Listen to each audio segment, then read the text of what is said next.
Hello పిల్లలు, welcome to my YouTube channel kids tutorials. నీతి కథలు. పులితోలు గాడిద. పూర్వం ఒక గ్రామంలో విలాసుడు అనే చాకలివాడు ఉండేవాడు. అతడు చాలా పిసినారి. అయితే బట్టలు మూటలు మోసే ఓ పీక లేక ఎలాగోలా చేసి ఒక గాడిదను కొనుక్కున్నాడు. గాడిదను కొనగానే సరిపోతుందా, దాన్ని మేపాలంటే ఈ చాకలివాడి తల ప్రాణం తోకకు వచ్చింది. గాడిదను మేపాలంటే డబ్బులు ఖర్చయిపోతాయన్న బెంగతో చాకలివాడు ఒక ఉపాయాన్ని ఆలోచించాడు. అదేంటంటే, బాగా పాతదైపోయిన పులితోలును ఒకదాన్ని సంపాదించిన అతడు దాన్ని గాడిదపై కప్పి రాత్రులు గ్రామస్తులు చేళ్లల్లో వదిలిపెట్టేసేవాడు.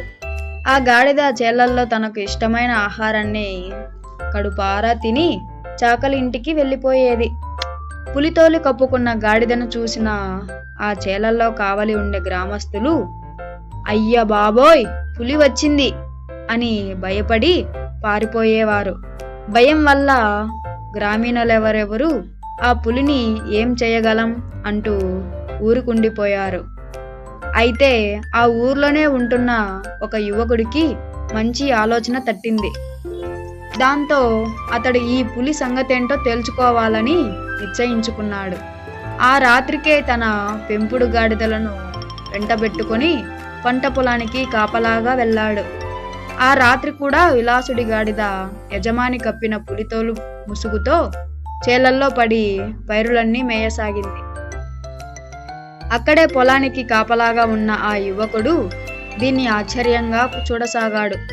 ఇంతలో అతడి వద్ద ఉన్న గాడిదలు పులిని చూసిన భయంతో కాబోలు ఒండ్రబెట్టినాయి. చాలా రోజులుగా మౌనంగా మేత మేయటం అలవాటైన చాకలివాడి గాడిదకు తన జాతివారి అరుపులు వినబడటంతో సంతోషం పట్టలేకపోయింది.